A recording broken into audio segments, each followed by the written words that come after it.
On en parle depuis le début de cette semaine de la COP26, la conférence internationale organisée chaque année par les Nations Unies. Elle s'ouvrira ce dimanche à Glasgow en Écosse et se tiendra jusqu'au 12 novembre prochain. Les catastrophes naturelles au niveau mondial et les rapports sur le climat démontrent aujourd'hui en effet l'urgence d'agir au plus vite. Les îles du Pacifique, notamment, sont les premières à être touchées par des cyclones plus fréquents et l'élévation surtout du niveau des océans, la montée des eaux qui chargera alors les sols d'eau salée et aura des conséquences désastreuses sur l'agriculture. On parle du Pacifique, mais la France également peut être touchée par cette catastrophe. L'occasion de faire le point ce matin sur ce qui va agiter les débats de la COP26, alors même que des tensions ont lieu par ailleurs autour de l'organisation de l'événement. Christophe Darre.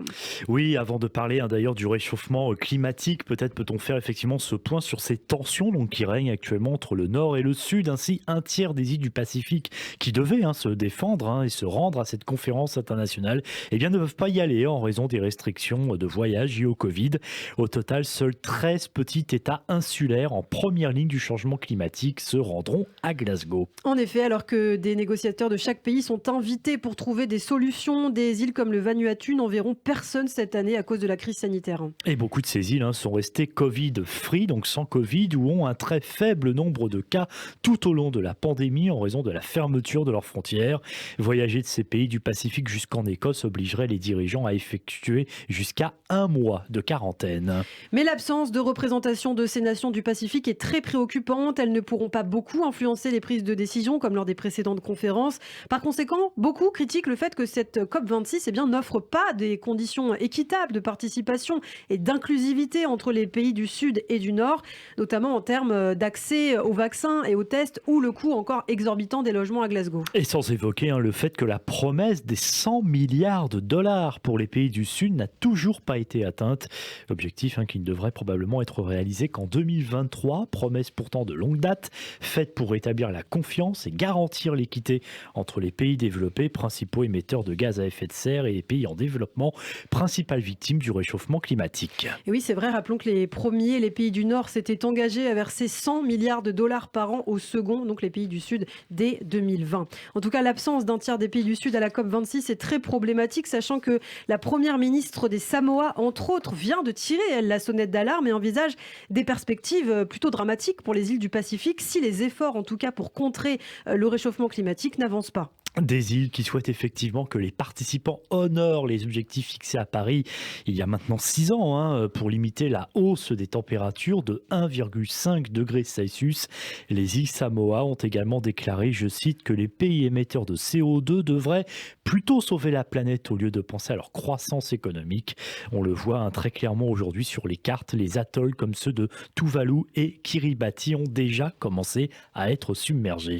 Justement, on va parler des enjeux maintenant de cette COP26 puisque la France est aussi concernée sous l'effet de l'érosion et du réchauffement climatique. Le littoral français va indubitablement être profondément modifié dans les prochaines décennies. Le niveau de la mer pourrait, écoutez bien, augmenter d'1 mètre d'ici 2100, tant bien que l'État parle déjà de relocaliser certaines habitations. Et on peut le dire, puisque d'ici 80 ans, la France n'aura plus le même visage sous les effets de l'érosion des côtes et de la montée des eaux liées au réchauffement climatique.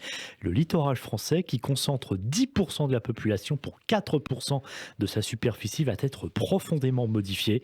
La plage, donc, où vous aviez vos petites habitudes, va reculer. Le camping ou encore les maisons de vacances disparaîtront peut-être sous les eaux. C'est assez dramatique. Alors, on parle d'un double assaut. On parle d'abord de l'érosion, Christophe. Oui, tout à fait. Phénomène naturel lié à l'épuisement du stock de matière organique qui grignote progressivement le rivage de manière plus ou moins rapide selon sa nature. Les plages sableuses et les falaises de craie reculent au ciel très fortement. Un phénomène aggravé localement par l'activité humaine, extraction de sable ou de galets, barrages qui bloquent les sédiments dans les fleuves, digues ou jetées portuaires qui perturbent aussi leur circulation naturelle. Et on a des exemples, par exemple à Soulac-sur-Mer en Gironde, un immeuble, le Signal, évacué en 2014, ou encore dans la Manche aussi, 2 campings du côté de Gouville-sur-Mer qui risquaient d'être submergés à chaque tempête. Et puis à Biscarrosse dans les Landes, des maisons elles sont menacées au cours des 4 prochaines années. Et puis plus loin en Martinique, au Prêcheur, Une école va être bientôt déplacée. Comme l'a rappelé le fameux douloureux épisode de la tempête Xynthia en 2010, eh bien, ces tempêtes hivernales viennent régulièrement accélérer le processus. Double assaut, donc on le disait, au-delà de l'érosion, il y a le réchauffement climatique et qui n'est pas là vraiment naturel. On connaît les effets pervers de l'effet de serre. En éjectant des tonnes de gaz à effet de serre dans l'atmosphère, l'homme fait augmenter la température globale de la planète et celle des océans.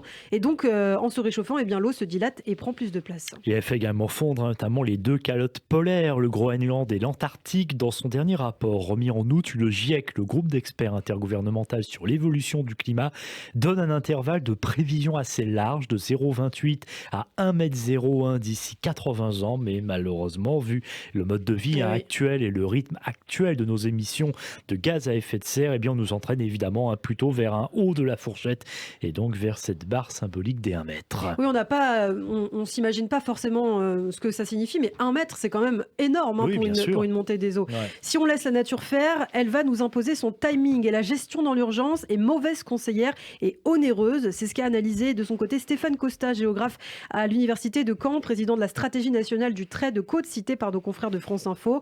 Mais il y a malgré tout des décisions d'aménagement et d'adaptation. Elles sont d'ores et déjà mises en place. Le gouvernement français a ainsi annoncé l'an dernier, en février 2020, une série de mesures pour faire face justement aux inondations et à l'érosion des côtes. Et tout cela demande évidemment de l'anticipation, déplacer un lotissement, construire une digue, repenser l'organisation d'une commune, des processus longs, coûteux. Oui, tout cela est en discussion depuis longtemps, mais les choses se font encore que très lentement. C'est donc bien maintenant qu'il faut évidemment agir, freiner le réchauffement climatique. C'est ce qu'a rappelé d'ailleurs les Nations Unies le mois dernier. Le monde aujourd'hui sur un chemin, je cite, catastrophique si nous voulons éviter le pire des scénarios et une élévation globale donc de 1,01 m. Nos émissions de gaz à effet de serre doivent évidemment diminuer dès à présent. Merci Christophe Dard d'avoir participé à ce biais d'informations très important. À noter qu'une récente étude de l'INSEE menée en Normandie estime que 122 000 personnes vivent dans des zones menacées par la submersion marine à terme. Un chiffre effrayant qui vient donc nous rappeler qu'il est important de se soucier de l'environnement.